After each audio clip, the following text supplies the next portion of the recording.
સામાન્ય રીતે આપણે એવું સાંભળ્યું છે કે જે બકરી હોય છે એ શાકાહારી હોય છે અને ઝાડના પાન અને ઘાસ જેવી વસ્તુઓ ખાતી હોય છે. પણ શું તમે ક્યારે એવું સાંભળ્યું છે કે કોઈ બકરી સાપને ખાઈ જતી હોય? નહીં સાંભળ્યું હોય ને. આ જે બકરી છે એ આપણા ભારતમાં તો જોવા મળે જ છે, સાથે જ આપણા પાડોશી દેશનું નેશનલ એનિમલ પણ છે. હવે તમે વિચારતા હશો આવી કઈ બકરી છે જે સાપને ખાતી હોય? તો ચાલો તેના વિશે જાણીએ.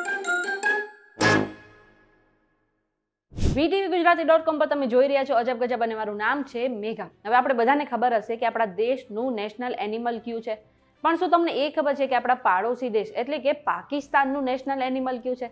તો હું તમને કહી દઉં કે પાકિસ્તાનનું નેશનલ એનિમલ છે બકરી. જો કે આ કોઈ સામાન્ય બકરી નથી. આ જે બકરી છે એ માંસાહારી કહેવામાં આવે છે અને આ બકરીને મારખોર પણ કહેવામાં આવે છે. આ બકરી સામાન્ય રીતે પર્વતીય વિસ્તારોમાં જોવા મળે છે અને ખાસ કરીને હિમાલય ઉપર જોવા મળે છે. એટલું જ નહીં, આ બકરીની ખાસિયત એ છે કે આ બકરી જે છે એ સાપને ખાઈ જાય છે. જ્યાં પણ એને સાપ જોવા મળે છે તેને મારી નાખે છે અને પછી તેને ચાવીને ફેંકી દે છે. એટલા માટે જ આ બકરીને કોઈ સામાન્ય બકરી નહીં પરંતુ મારખોર બકરી પ્રજાતિ કહેવામાં આવે છે. હવે આ જે મારખોર શબ્દ છે ને એક પર્શિયન શબ્દ છે અને તેનો અર્થ થાય છે સાપને મારનાર અથવા તો સાપને ખાનાર. ને આ બકરી જે છે એની પણ કંઈક અલગ જ ખાસિયત છે. આ બકરીની જે લંબાઈ હોય છે ને એ 52 થી 73 ઇંચ જેટલી હોય છે અને આ બકરીનું વજન 110 કિલો જેટલું હોય છે. આ બકરી જે પહાડોના વિસ્તારોમાં રહે છે ને ત્યાં તેને સૌથી વધારે ખતરો સ્નો લેપર્ડ અને હિમાલયન વુલ્ફથી હોય છે.